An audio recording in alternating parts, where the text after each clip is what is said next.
perfect. The ladies over by the tree are awesome. There you go. Tour. Do we have to wait? Just 10 minutes. Okay. Oh, we're not starting? Okay. Yeah, there's a couple gals over there. I'll just keep this thing going then. I'm not going to pull it back off, so I'm just going to keep it going. You don't have to if you don't want to. I'm going to give it a go. I'm curious. Okay. You never know, sometimes different things will pick up different things, so Sure. depending. I'm curious. It has been known to happen, so. If I don't have to eat any Alright, meat so hello food everyone, right my now, name is I'll be Tristan, I'll be your tour guide. I'm going to go over the rules real quick here, simple rules. You can eat and drink on this tour, we just still ask there be no smoking, so hopefully no one's looking forward to that. Also, you can take photographs, just still not inside the house, but any of the other buildings, photos are fine, okay? That's all the rules, so let's get started. Follow me inside. Okay. Alright, so before we get started on the tour, you all need hard hats. That's to say you're on, you head down to the basements, and like the rest of the house, the basement's built for tall and tight. You don't want to hit your head, so just in case you have hard hats, extra large up top, small at bottom, pick one out. If it doesn't fit you, please put it in the blue bucket so we can get that disinfected. I'm going to run in the back and grab my own hard Put it back in the bucket. hat. What? Oh, this one's kind of tight, but. I might keep that, actually. I'll ask if I can keep it. Probably not. No, probably not.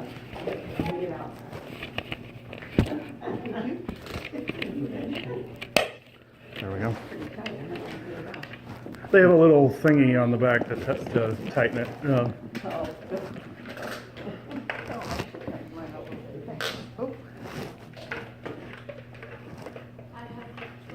That's just a little bit smudged still. Yeah. Alright, everyone has a hard hat that at least halfway fits you? Okay, good. There we go. So the mansion tour is mostly about history, and this is Winchester. The behind-the-scenes tour is more about the everyday writing of this place. But I do give behind-the-scenes tours, mansion tours, Christmas, and flashlight tours, so anything you want about this house, feel free to ask me. I just ask that you keep your questions on topic. If you start asking me about trigonometry, restaurant recommendation, I won't know the answer, you'll have to go to the gift shop, okay? Alright, so does anyone have any questions for me before we get started? Alright, then I'll just talk about this room.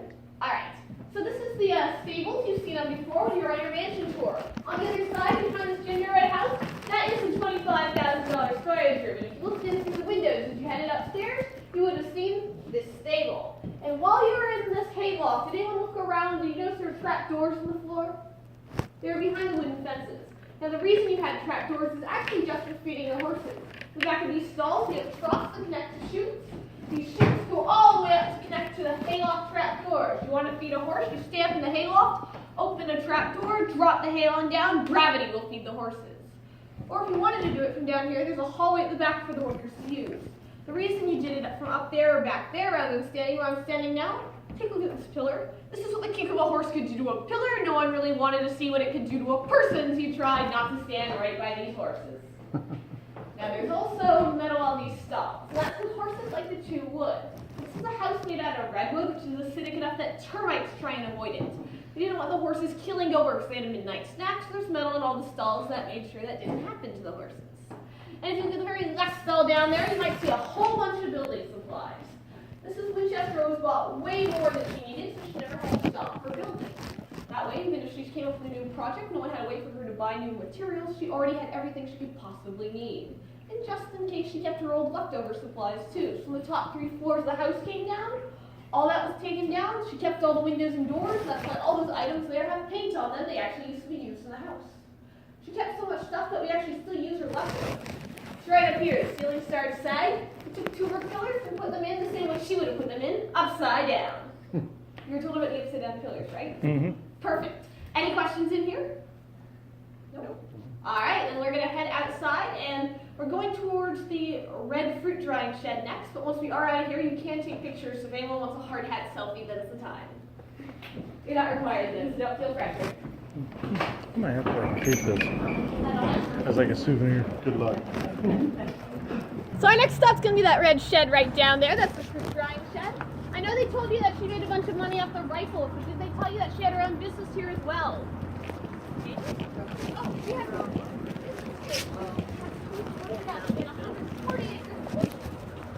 So, organized people in Europe, but they didn't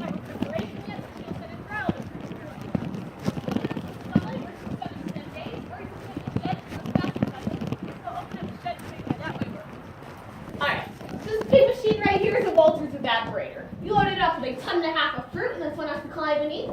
Heat the fire to 200 degrees Fahrenheit. Once you've got it that hot, you're not quite done yet because you have to come in once a half hour for 30 hours to turn this giant crank on the side, so it's a whole lot of work. But it does take only 30 hours as opposed to the 7 to 10 days it takes outside, so it's a faster method if you have a ton and a half of fruit to dry. So it was great when she started her business. However, as her orchard got bigger and bigger, she eventually ended up with 100 tons of fruit to dry per season, which meant 75 batches in here. At that point, it was actually faster to do it outside, so this only got used for a few years. But also in here, we have old black and white photographs from her time. If you take a look at the one in the center back here, there's a man standing on a ladder. This man is Mr. John Hanson, the head foreman. He's the man who would take all the designs she drew up and figured out how to make them real. He directed construction of the house for 25 years, and as he built her house, she built him his. If you want to see the house she built him, it's right outside that door. It's that red farmhouse next door, and that is the exact same size that her house was when they started all the building. That's our before pictures, the giant picture that is the mansion. Any questions in here? If you have them, feel free to ask. We're not inside the house. You can take pictures in here if you want to.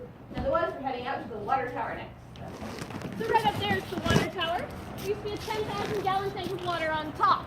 It's not there anymore, though, because they coated it with a tar-like substance to make it waterproof, and no one really thought about fireproofing it. So in the 1930s, tallest building around, it gets struck by lightning, and that tar-like substance turned out to be very flammable. The water tank itself burns down.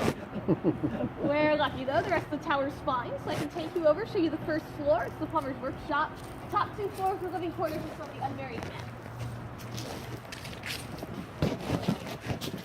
I do have a smokeless story about the tower if you want to hear it. All right. In the early morning, our maintenance manager comes down to the first floor of the tower to do his work before any tours come through for the day and interrupt him. So one day he's working down there, and he hears a thud on the second floor, and this time there's something being dragged. He figures it's a new employee, someone who doesn't really know what they're doing, and he just doesn't want to deal with them. So he gets on his walkie-talkie and goes, "Hey, whoever's playing around the plumber's workshop, I'm sure you have real work to do, so stop playing around, get started on your real work." Silence for a moment, the confused voice comes back over the walkie-talkie. "Sir, who are you talking to? There's no one else in the plumber's workshop." "What?" "Yes, there's just you in there." "Well then, I think we have an intruder. Can someone come outside? Watch the windows to the water tower. I'm going up."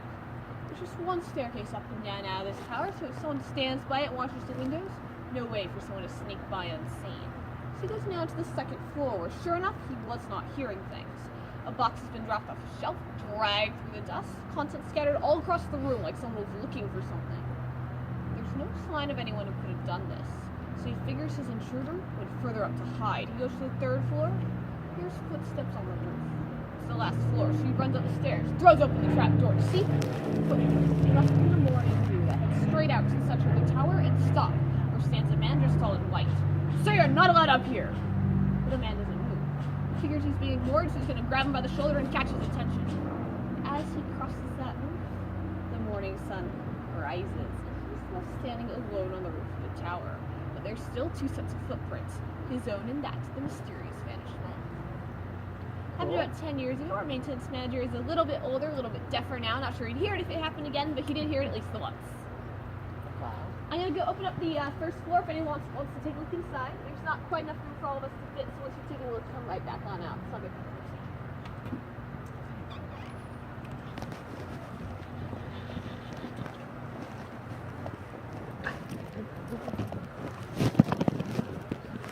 Whoa.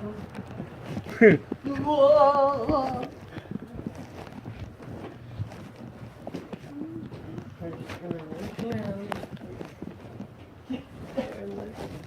Stuff. Wow. Cool.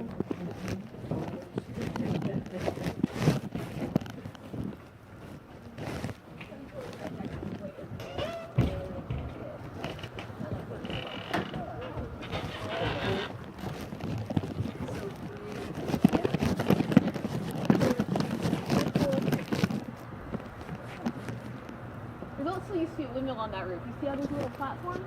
Unfortunately, being in a valley, you don't get a whole lot of wind. The windmill never works, so she took it down. But she tried.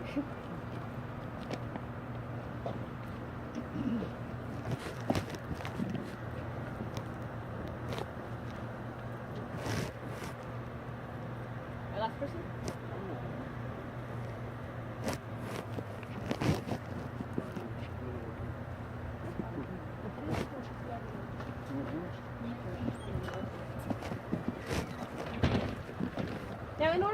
water all the way up to the top of the tower. They actually had giant mechanical pumps built over here in the pump house. If you come to the first one, you should be able to see how big those pumps were. They're gasoline powered. One right over there, behind the fence. Now let's go past the pump house. We're going to go see the central third of the house from the outside. If there's anything you saw on the inside that you want to know where it is from the outside, I should be able to point it out from up here. Or vice versa, if there's anything you see on the outside of the house that you want to know about, you can tell me and I should be able to tell you about it. Yeah.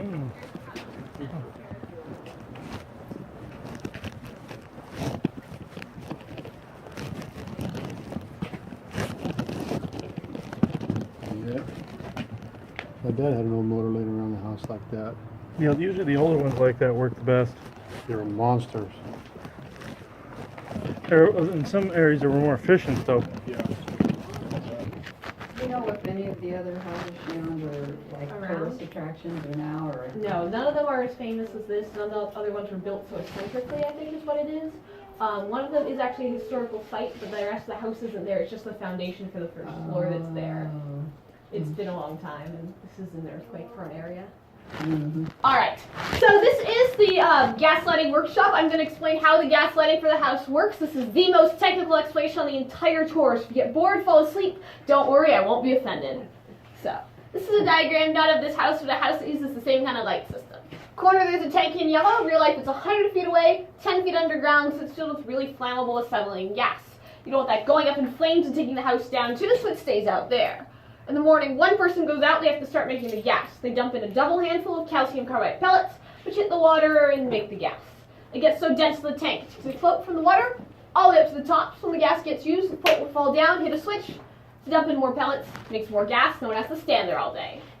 So now you have to get all that gas into the house. So you wind this machine up, and when it's wound, it blows air through the pipes like you blow air through a straw. All you have to do now is go into the room you want the lights on in. Press any buttons, just like this thing, it's now on fire. 2 metal bars apart, gas comes through, you have gas lighting. Make sense? Yeah. Perfect, so I hate saying that twice, it's way too long. Alright, we're gonna go back to the garage, and if you thought of any questions about the outside of the house, you can ask me as we walk over there. I'll walk backwards tonight, so I can actually see.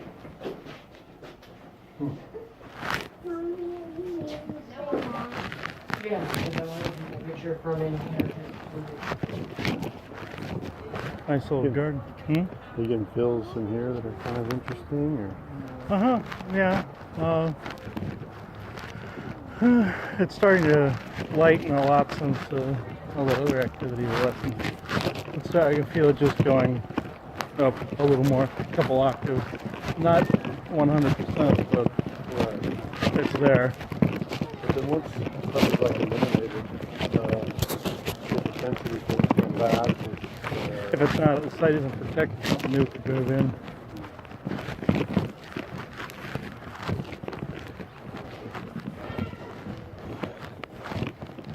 Alright, so let's welcome to the garage. We have 3 cars in here. In 1909, French Renault. In 1916, Buick truck for the workers. And in 1917, Pierce Arrow limousine with lavender pinstripes from Personal Touch.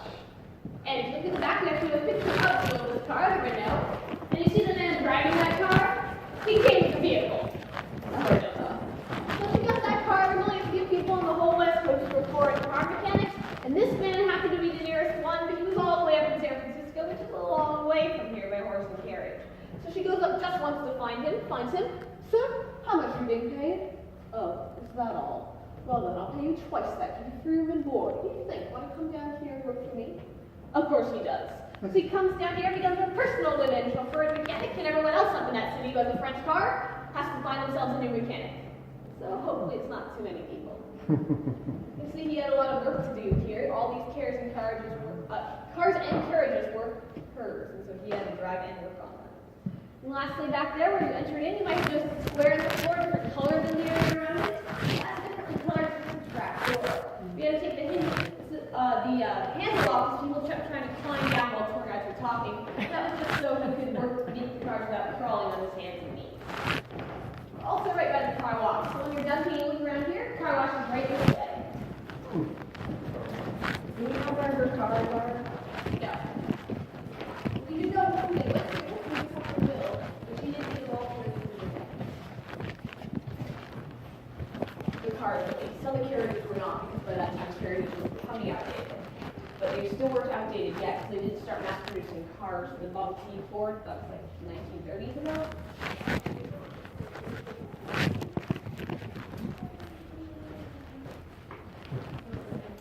Alright, so this is a car wash, an early one. You would drive your car in here, you slid the doors aside so the car would fit. Up above you have a solo hose so it doesn't get tangled around the car. And here you have a wood burning stove so you have nice warm water for washing the cars with. Now that the car is carried, we're going to close the washers busted. We're going to go outside. We'll have to wait on you just a minute because I do need to lock this up behind us. So wait outside the greenhouse. So that's 50 years since the fashion things didn't do so well. Some buildings, including this one, did fall apart. That's why we have chicken wire in the windows, that's glass that shattered when this building collapsed. Now we did put it back together, so most of it is the original structure. But if you look in there on that white post, you can see there's an old black and white photograph of a man dressed all in white. That man is Mr. Nishihara, the head gardener. A man so loyal to Mrs. Winchester, he named his granddaughter after her. And he also did die on grounds here as an old man, so some people think he's one of the spirits that's still stomping around the place. Feel free to take a look at him, and once you've all taken a look, we're going out beneath that green archway.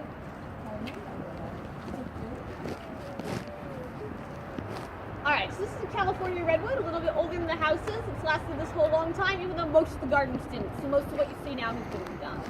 Now also right over there, you see that very small structure? That's a very large doghouse for a very small dog. Her dog Zip was only about this big, and that's his doghouse. Well, on the other hand, it's a very large mansion for a very small lady, so it makes sense. Yeah. We also did use that doghouse for 2 of our guard dogs, long after Mrs. Winchester's time. And that's what the little 2 wooden tombstones are. Those are for the last 2 guard dogs. We're going to go into the gardener's tool shed right behind.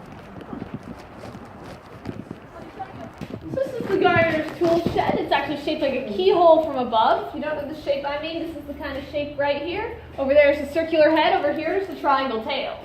Also in here we have old black and white photos from our time. You saw some of these inside the house. You couldn't take pictures in there, and you can from out here. So if you wanted to photograph the gardeners, you saw these on the 3rd floor. There's the house that was 7 stories tall. Right beneath that you can see the old front gate, which we actually still have, but they used to be further away from the house.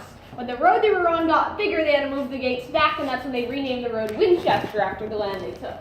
If you want to see the road before it was the size it is now, because it was a little dirt road during your time. That's the big busy road out front. Also right here, you can see there's this fountain. In the photograph, there are 4 frogs surrounding it. Today, there's just 3. As for the last one, we think it croaked. Thanks for laughing. I know that's not a very good joke. Then he probably just got towed away.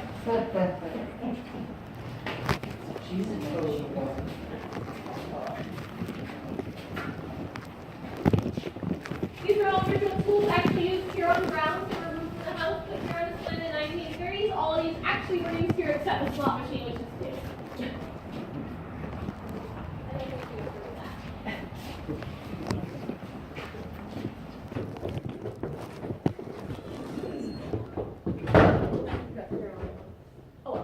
Alright, so right up there above that window, you can see there's some blue and black paint. Those are the old outside walls to the outside of the house. Now you can see they're now on the inside, so this should give you an idea of how she did her building. After she finished one room, she'd tack a new room right on top of what was there before, so all sorts of things got built straight into the walls where you might not want them. Things like internal rain gutters and stained glass windows you can't see from either side. If you'd like an example of that, you can take a look right over here. Being built on over between these wooden slats is a stained glass window, kind of golden colored, diamond shaped. There's another one on this side. So you can see what she was building straight all over the house. It kind of makes you wonder what else is inside the walls that you can't see anymore. The blue and black paint was also the original color to the outside of the house. It wasn't until after the earthquake that they repainted the color you see outside now.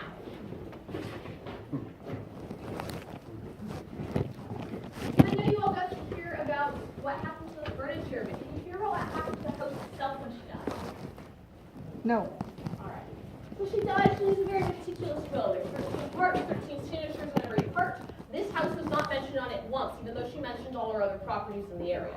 So it seems to be an intentional oversight, and at least the trustees are a little bit confused. They don't know what she'd once done with the place. But in the end, they decide not to go against her wishes and just let the city take it. The city needs money. So 5 months after they get the place, they sell it off. And the new owners put it on tour immediately without any tour guides. They paint white arrows on the floor to show people where to go.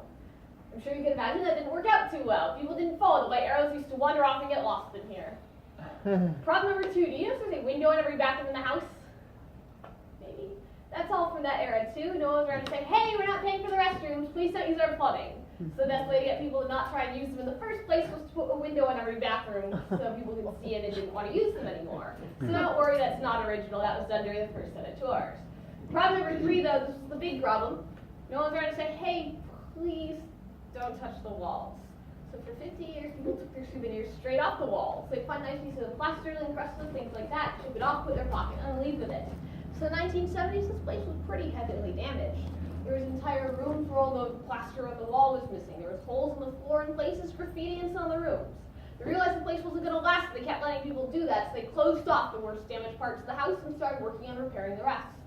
We're still doing repairs right now, so that's why some parts of the house are still closed down. And that's why you have tour guides like me today, which might make it a little bit less of an adventure than going through on your own, but hopefully we're charming enough to make up for it. Sure. Also better at answering questions. This is a great place for questions, so we're not outside in the sunlight and the heat. So does anyone have any questions in here? No? Okay, then we're going to go back outside. The aviary is going to be our next stop.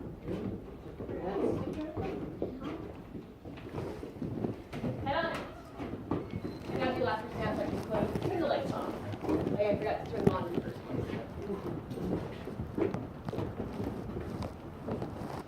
This is the aviary where she once kept tropical birds. And unfortunately, we'll just call them tropical birds, so we don't know exactly what kind they were, but we do think they were parakeets or cockatiels. But if you know more about birds than we do, feel free to take a look inside the beak marks in there and maybe correct us. No one's done so far, though, so I assume we're right with our guess. Alright, come on in. Right over here, this is an old electric elevator. It's a 1916 Otis electric elevator installed in 1919, and it's from an era before automatic brakes. Instead, they had manual emergency brakes. So if something went wrong, you had to stand there and hold the button down to make sure the elevator didn't drop down to the floor. Now, the nearest repairman for this elevator was all the way in San Francisco where the factory was. And depending on how busy the factory was, it would take them 3 hours to 2 days to send someone down here. And in the meantime, we were stuck there holding the elevator in place. And I'm sure you can imagine Mrs. Winchester didn't want to do that. So just in case, she put in an extra button. There's a servant's call button in there. Worst comes to worst, you call a servant. A servant boards the elevator, holds the button down for her, and she can leave and go do something else. Hopefully that didn't happen too often. Hey, they were paid well for it, 50 words. And imagine they got a station, just push the button, and press, call the other servants and everything.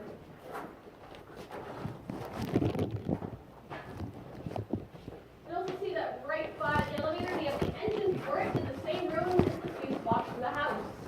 That's just so if something does go wrong with the elevator, when someone comes to fix it, you can turn off the power really easily. That's because you don't want someone working on the elevator while the power's still on. Because if they fix that, and the elevator starts moving, the handle that you were fixing that elevator with, that's going to jam backwards, and if the guy's too close, it's going to hit him in the arm and break his arm, or hit him in the ribs, break his ribs, so on and so forth. You didn't want that happening to the repair person, so you turned off the power to make sure nothing happened. And we know all this about the elevator, because we have the only part of the house that we have blueprints to. And you see where it says approved? There's no signature. This part of California, to the year 1930, you didn't need to have your housing plans approved by anyone. You didn't need any permits, you didn't need any oversight, you didn't need to submit them to anyone. It explains a whole lot about this house, and I'm sure makes everyone feel really confident in old California housing. Don't worry, they've all been through earthquakes. If it's still standing, it's probably fine. Probably. Here's more of the old white arrows that everyone ignored. Another one right over here. They're actually all over the house. They're easy to miss. Especially because a lot of them go in a different direction than the orange here does. This is an antique room. It's just so birds don't get loose in the house like an airlock in a zoo. You would open it up, close it behind you, then open the up the aviary so no one has to chase a bird through 160 rooms of the house. Head back the way we came. The basement's going to be our next stop.